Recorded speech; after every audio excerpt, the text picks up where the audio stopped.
سروک امریکا جو بایدن سوز داده که امریکیان به سلامتیش افغانستان درخه. فیلمساز که بریتانی لسر ریکوپی کرنا خدمت اینترنت این زاروکان کار دیکه. جه برنبونا درفت این کار گنجین باجار حلب جه بری خواد دن دربه.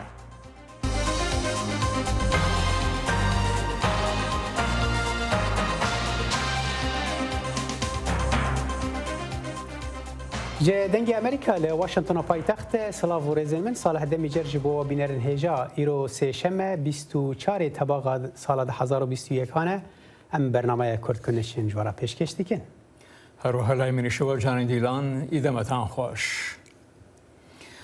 سروکی رخرابی تندرستی جهانی داوای لولاتان کرد که بلایانی کموا بو ماوی دو مانگ برای بردنی واکسین بهزکرکان دو بخان بو اوی رگا با ولاتان بدن که درزی کمی واکسین کیان هیا فراتر ول بگرن برای بری رخرابی تندرستی جهانی تیدوس نداهم غبریسوس لسردان ده بوشاری بودابست پایتختی هنگاریا با پیامنیرانی ود دبیت گرنگی بدریت با برسکردنوی ریجه کتان لولاتانی که ریجه کی کمی دانشتوان در زیان لیدراوا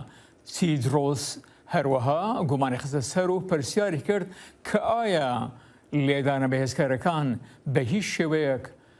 کاریگریان هیا هنگاریا با یک من ولاتی کتی اروپا که درزی بهزکار پیشتر بکاسد دچیت پال جماری لولاتانی تر لنیوانیان امریکا و اسرائیل.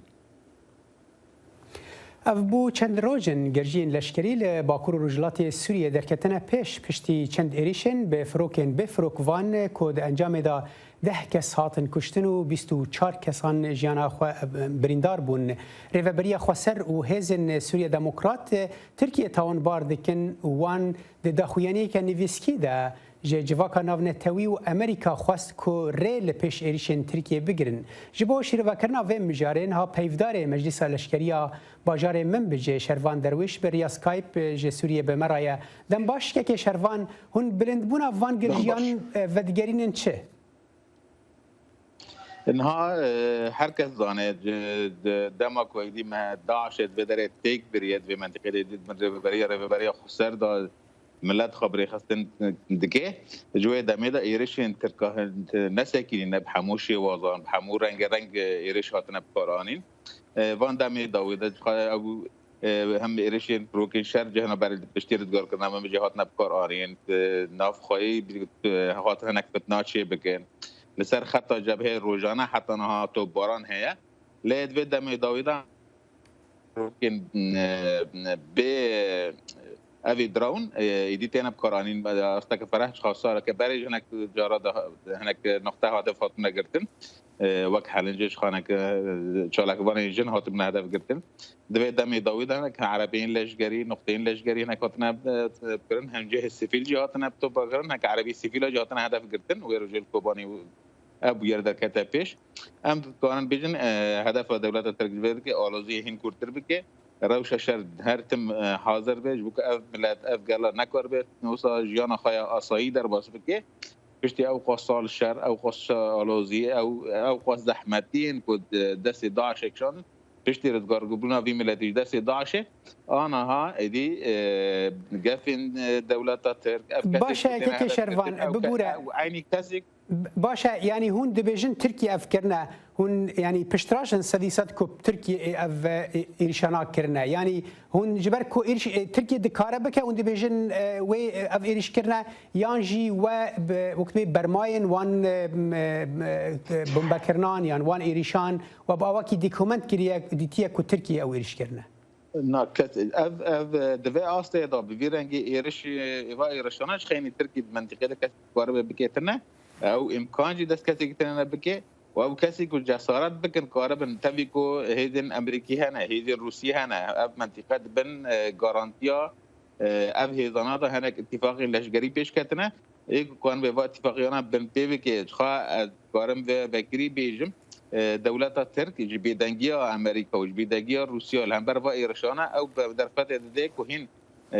دستی خواهید درشتر بگه و الان هیچ طرفتر بگره هدف و اب ایرشانه بده آسا که بلنده بردوام بگه یعنی طرفی که ارکاوانه و گورباوانه و بن ارکاوانه اخلاقیه که کانه به پیش دولت ترک بسکن هر دو هیزن هم امریکی و هم جی روسی و درجه کوهره دولت ترک وقتی که وام دستوردانات که خود بیدنگی و هر دو طرفانات تبی که ارکاوانه و بن ماب بلگی که تیدا منطقی که تینا هدف گرتن بله افخار زرار بو که شروان نها بنرین اول گور خوندنا و چما یعنی ترکیه اگر ترکیه وان ایرشان که چما شیوازی وان ایرشان گوهرند امزان بره ترکیه با واکی آشکاره اپراسیون را دگهاندن و در باس دبو لگل بیژن هزن اپوزیسیون سوریه کو پشتری وان دکر سر حرده با واکی آشکاره دبو چما شیوازی خو گوهرند اگر هوند بیان ودیکه تركيا هر دم لفرساندا جاريه هر تم الجهه كدري خاصيه كوارب تشتكي بكيل هم بر هريمن ريفبريا خسر وهريمن كبدت قصدش 11 دور كدري فرساند تيش خايرش كريه جهه كو فرساند تي توباران كريه جهه كو توباران نكريه برافرن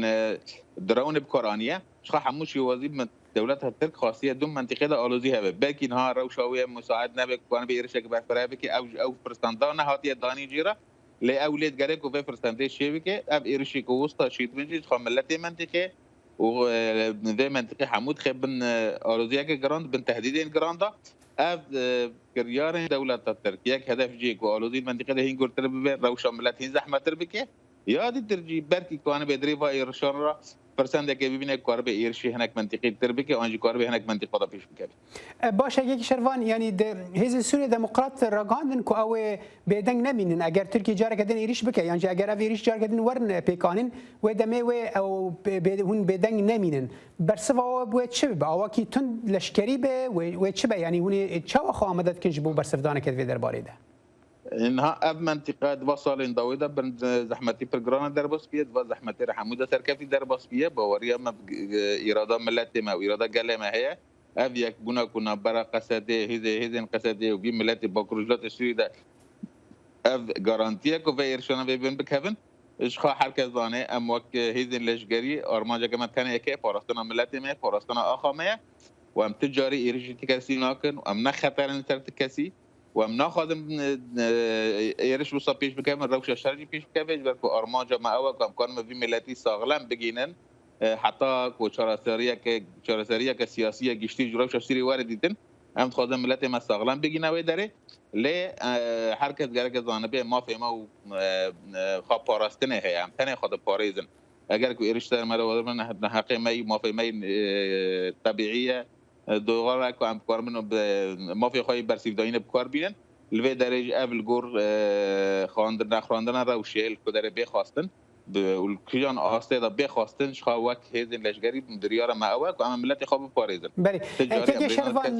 نمجه وكو باجارك كو براسي جهة خو استراتيجيك جبر كو هذين رژیم نزیکی و درنه هذين كو تركيا پشتگیری وان دکی نزیکی و درنه و هروها هذين ام بيجن سوريا دموکرات نزیکی و درنه دویس گوشه هاندا ممش چه قصی اولکاری ممجه يعني روش اولکاری چه قصد مترسیه ده لگور خوننا.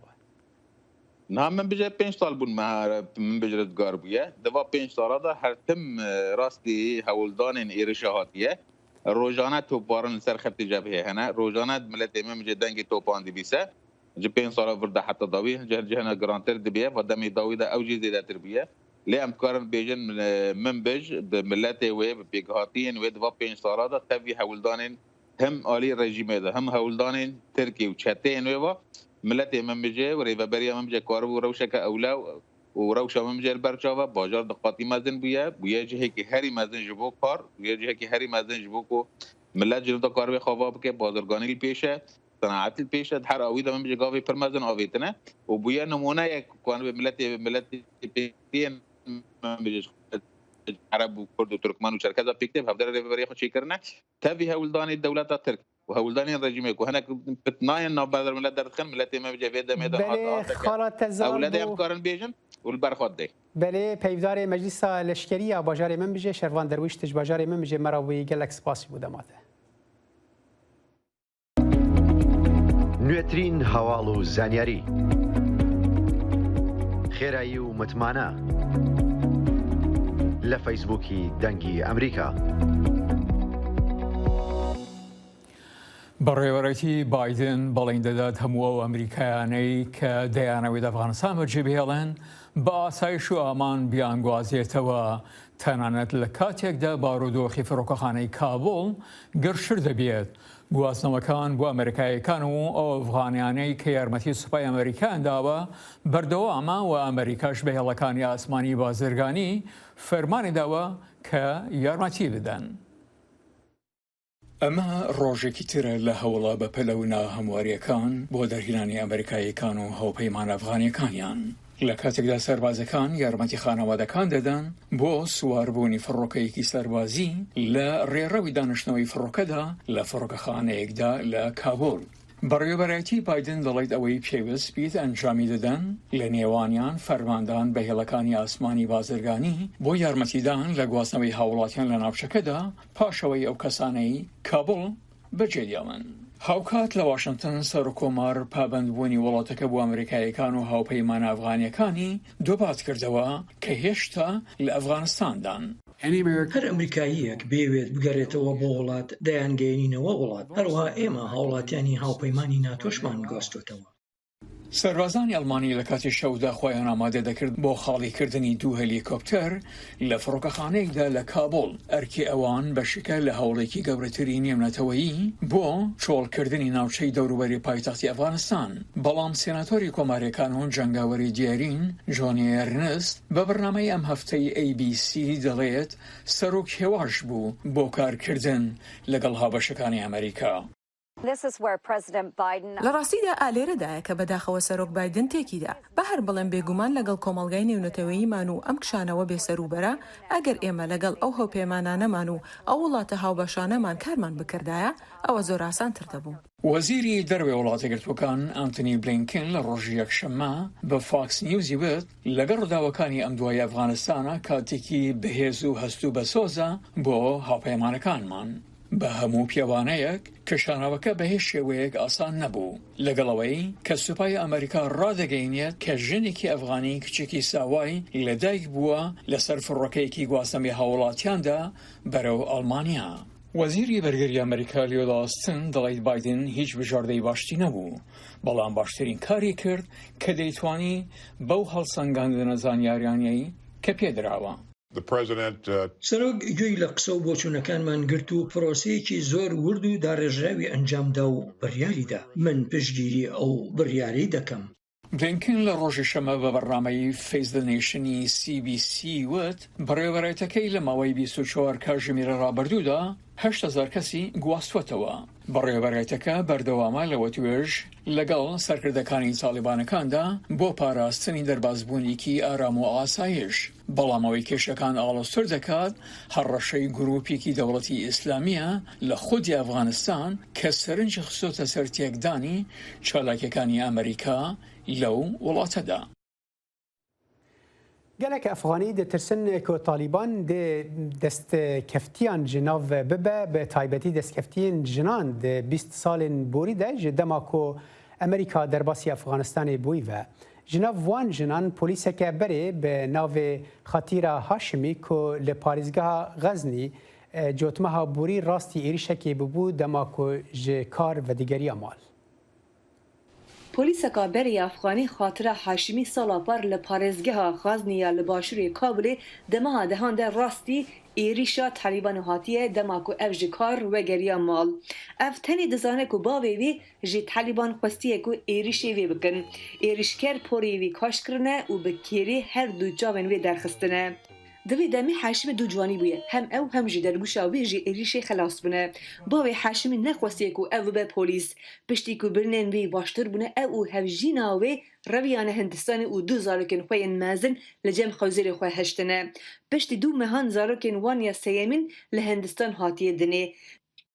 जाना चाहूंगी तो भी नहीं जा सकती हूँ क्योंकि گر از بخوازم و گرم جی از نکارم جی برکو از نها کورم جی بو میری خواه دترسم هکتشتکی و ساوره لسر ویجی حتی از بو کچا خواه بچوک دترسم گرتشتکی و ساوره سری ویجی گر ام و گرن افغانستانی از دترسم و نخوازم و گرم از هول ددم کو دوزارو کن خواه جی بینم ور Piraniya xelkê Efxanistanê ditirsin ku Talîban derfetên ku ev bi dest xistibûn bi taybet ji serkeftinên jinan êdî nemîne. इसलिए मैंने किया क्योंकि वहाँ पर हमारा औरतों का استیبلی هزا پلیسی بوم جبر کوریبشا جنان لور پر خراب بو او روبروی زور و زحمتین مزن دهاتن من دخواست کو با جنان تشتکه بکم نابی هفجنا حشمیه لگازنی کار بازرگانی دکر وی پشکری هفجنا خواه کر دما افخواستیه کو ببه پولیس درکتن جزاروکان بو وان پر زحمته मैं इसको कभी भी देख नहीं पाऊंगी ازیدی نکارم که چاخواه ببینم از پر برخواه کتم پشتی کو من او هم بسکر د جیره کو اف نه دمینن جارنا خوارن تیری وان ناکه جبر کو پریا پنابرن تنه اف دخوازن له هندستانی جاره که برومت بجن دمه که دکو اف لبند پیواژی مافی پنابرتینه اف پیواژی وقت دگره لگور آژانس پنابری نتبین یک بوی د سال 2019 ده پنابرن افغانی له هندستان سیکاج 40000 پنابرن قید کرینه در افغانی لوگ جو رہتے و بہت ٹینشن میں پر پرزگریکن خلکی افغانی کل نیو دلهی دجین چه دبن کسی آلیکاریا ما نکر حکومت هندستانی آلیکاریا ما نکر نتوین یک بویجی آلیکاریا ما نکر پنابرک دن هنرمندکی 53 سالیه کل کابل راست گفن طالبان هاتیه کو جه خوستنه استودیوی خو بگره به صدام کو هنرن وی نه لگوری شریعتیه میں بہت ڈرتا ہے اور میں نے بند کر دیا از پر ترسیام نزدیکی 4-5 ماهان از نویریام کو تابلو کی چیکم از پر عاجز بوم از د فکرم کو روش وی خراب تر به اولات ما لی دستوری تونه کو ام کار هنری بکن فرحات د سال 2018 ده به مابط خو رویه هندستانی این سال گروپ سرهده استودیو وی شوتاندنه او افجی بریه کو تکبرنا حکومت کابل چی بویه جبو او دو مالبات افغانی سرکفتنا طالبان وان بیتر به تنه هشتیه و هیویا وگرنا ولات خواه جوان درخستیه فیلمساز و اندامی لۆردەکانی بریتانیا بیبان کێدرۆن چەندین ساڵە داکوکی لە پاراستنی منداڵان دەکات لەسەر ئینتەرنێت ئەو هێزێکی هاندەر بووە لە پێش یاسایەکی نوێ بریتانیا کە لە 2 سپتامبرەوە کاریگەری دەبێت کە کۆدیەک بۆ سەر ئینتەرنێت دادەنرێت بۆ پاراستنی کەسانی تەمەن ژێر 18 ساڵ.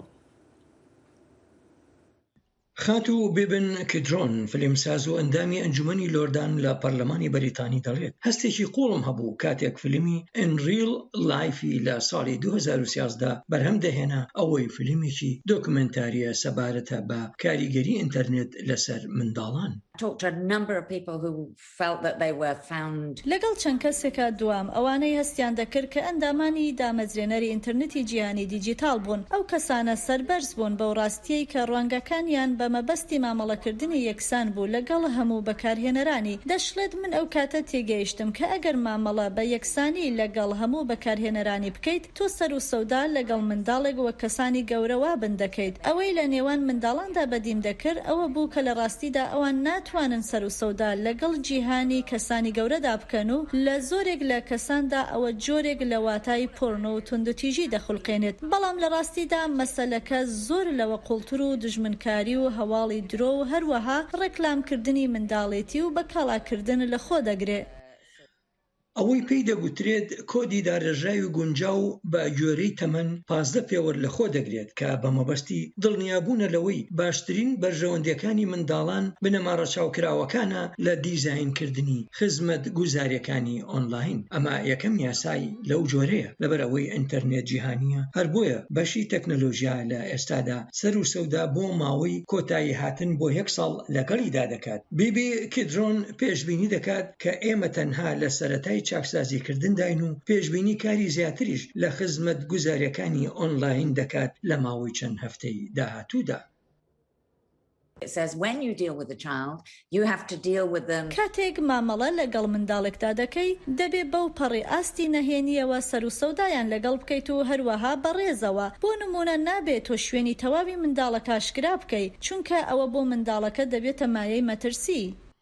پێشێلکارانی یاسا ڕوبەڕووی هەمان سزا دەبنەوە بۆ پابند نەبوونیان ئەوەش بە گوێرەی ڕێنمایەکانی گشتی یەکێتی ئەوروپا بۆ پاراستنی زانیاریەکان.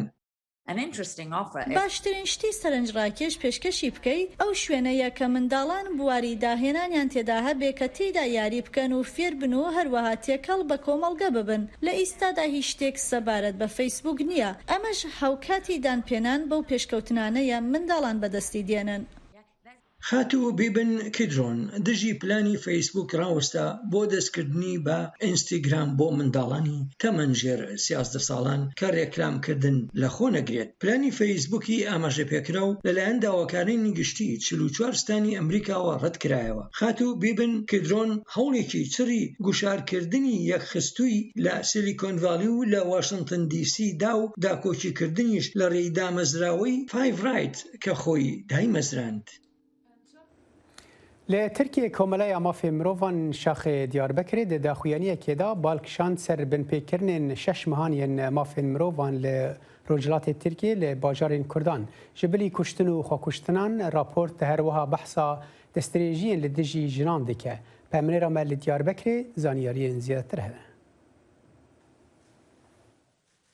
کامل مافی مروان ایهاده یا شاخ آمده راپور 6 مهان آبن پیکرنا مافی مروان لروجلات ترکیه لباشر کردان به داخویانی یک اشکره کرد. جیگر سروک گشتی کامل مافی مروان رحشان با ترای سامان و ریبری ایهاده آمده عبدالسلام اینجا اورن راپور خواندن. راپور ایهاده دعات دست نشان کردن به پفچون به اندام پکه را 29 هزن اولهیه 129 شروان رخصنا پکه ات نکشتن 9 پلیس و لشکری خواکشتنه. لباجار کردان 23 جن بتوندی ات نکشتن 13 جن خواکشتنه. او نف 6 مهاندا دست درجه 20 جنان کردن لباجار کردان. دیسا لواندران 6 زارو خواکشتنه 2 زارو کات نکشتن او دست درجه 15 زارو کات کردنه. Özellikle iktidar politikalarına ve uygulamalarına Taybet siyasetvanın Kutku politikayın deslatları rehne dikin bu tavanın endamtiya rehstina teröre ten suçlar kırın. U bu operasyonan ten gırtın. Azadiya wan ji destê wan tê sendin. Rapora ihade bale dikişine ser idayen zedebuna işkenceyan. İhade desnişand ku çulu dikes dema deste serbune 54 kesşi dema avitne sermali wan rasti işkenceye hatne. Her uhal 5 girtiyan jî işkence buye. Siyasi iktidarın Kürt meselesi politikayın biregezin şiddet edidomunu jiber ve gelek aliyanda pir zede bin pekirinin mafan rududun. Deslatti pir sakurt de seri de bi ser hemî meseleyi navni teveyi u navxoyî de bi nêrînek evlekarî û otoriter dixwaze çareser bike. Ev rêgezên bi zext û kontrol dibin sedema serekeya bin pekirina mafan û vê dîmena heyê ya bi xeternak derdixe holê. İhade bale de ser zehtên girtîgehan û dazanîn nehal girtîgehên Tirkiye 1605 girtiyên nexweş hene û tedaviya wan jî başnayî kirin. Divê demê de gelek zêde dîsa pênkirnê mafê mirovan çêbû pirêvî li ser gel zulm û zatî binçav kirin girtî çêbûn bi rastî tê sermalan da girtin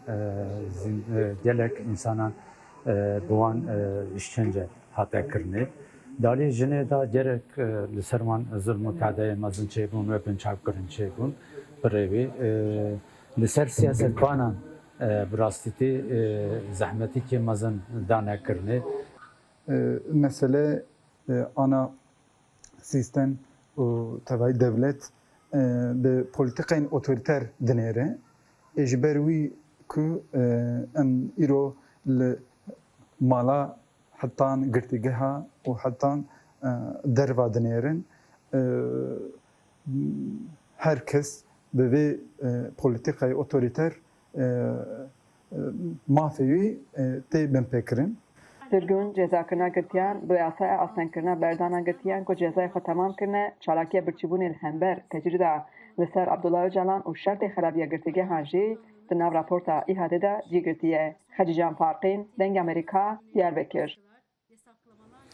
کاثی هوکل یکم جنک و روز سهشنبه بو حکم ولایت نیویورک لشونا اندرو کومو یک و دست کارکشان پشتی ادعای استراتژی سکسی لدجیوی هوکل کو جیگرا کومو بود مراسم که کرد و تایبت سوندا کاری خوی نوخار به چاودریا سوزدار جنت دیفیوری کومو بری بجی هشتنا نویسگه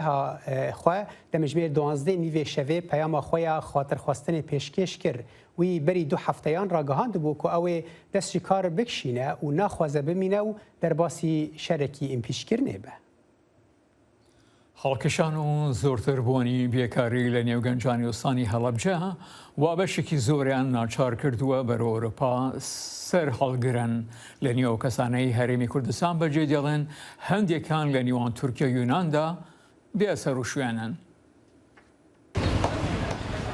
بێکاری و بێپڕۆژەیی لە هەڵەبجا بە وتەی گەنجانی شارەکە دەیان گەنجی لە ماوەی ڕابردوودا بەرە وڵاتانی ئەوروپا پەلکێش کردووە.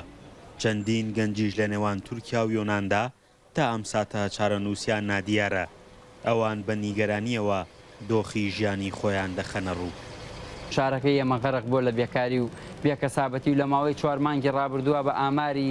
دقیقەوە هەیە کە ئەڵێ نزیکی 2500 گەنجی هەڵەبجە ڤیزای تورکیان لیاوە ڕویان لە غەریبی کردو. بەڕێوەبەری لاوانی هەڵەبجە دەڵێ گەنجان و لاوانی هەڵەبجە لە زۆرێک لە سێکتەرە خزمەتگوزاریەکان بێبەشن. ئەوان نەک هەر بۆ دەرەوە کۆش دەکەن بەڵکو پەناش دەبەنە بەر پارێزگاکانی دیکە. بەڕاستی لەناو هەڵەبجە با بڵێن یا لەسەر ئاستی وەزارەت خزمەتگوزارێکی ئەوتۆ نەگەێراونەتە لاوانی هەڵەبجە. بۆ ئەمەش بۆتە هۆکارێک لە ڕاستیە بۆتە هۆی زیاتر کۆچی لاوان لەم سنوورە نەک بۆ هەندەران. تەنانەت بگرە بۆ ناوچەکانی تری هەرێمی کوردستان ئەم بابەتە بۆتە هۆکارێک بەجددی کە زۆربەی زۆری گەنجان و لاوانی ئەم شارە ڕوو لە شارەکانی ترگەن بۆ ئیش و کار و بۆ کەسابەتی تایبەتی خۆیان. تەنها لاوان نین نیگەرانن لە کۆی خزمەتگوزاریەکانی شارەکە بەڵکو بەشێکی دیکە لە هاوڵاتیان ئاماژە بەوە دەکەن شارەکەیان لەگەڵەوەی کە حکوومەت پشتگوێی خستووە پلانە ئیداریەکانیشی وەکو پێویست نین. بەڕاستی پێویست بوو دەسەڵاتی کوردی پێش هەموو کەس تایبەت دوای ڕوخانی بەعز لە 2023 گرنگێکی تایبەت بە هەڵەبجەدا بەڵام بە پێچەوانەوە ئێمە بینیمان کە نەک هەر گرنگیان بە هەڵەبجەنەدا بەڵکو هەڵەبجیان قفڵ کردووە داخست لە هەموو دەرگا و پەنجەرەکانیان بەسەردا داخست. بەرپرسێکی ئیداری دەڵێ ئومێدمان هەیە پرۆژە وەستاوەکانی هەڵەبجە لە ئایندەیەکی نزیکدا لە پارێزگاکەدا بکەونەوە کار. دیارە لە ناو سنووری مرکزی شاری هەڵەبجە سنووری شارەوانیمان نۆ پرۆژەی وەستاومان هەبوو کە ئەوانە بەڕاستی وەکو جەنابەت باست کرد گرفتی دروست کردو بۆ هاوڵاتیان چ لە زستان و چ لە هاوینە. ئێستا خۆشبەختانە لەو پرۆژانە 4 پرۆژەیان کەوتۆتە دەست بەکاربوون. هەڵەبجە لە ڕووی ئیداریەوە گەرچی ڕەزامەندی بە پارێزگابوونی لەلایەن هەردوو حکوومەتی ناوەند و هەرێم هەیە بەڵام وەک خەڵکی پارێزگاکە دەڵێن بە پارێزگابوونەکەی لە ڕووی خزمەتگوزاری و دابینکردنی بودجەوە گۆڕانکاریەکی ئەوتۆی دروست نەکردووە. لە ساڵی 2014ەوە تاوەکو ئێستا 514 پرۆژە لە شارەکەدا وەستاون. فەرحان هەورامانی دەنگی ئەمریکا هەڵەبجە. بینەر هێژا کورد کۆنێکشنایی رو بەداوی هات حتا ڕۆژە ئینێ سلاڤن هەفکاری من حیدەرکەریم و بریڤان یوسفی ji کۆنترۆلێ لەڤەر ستودیۆ هەفکاری من جانی دیلان و من ساڵح دەمیجەش بۆوە هەر شاد بن. ببینە خۆش.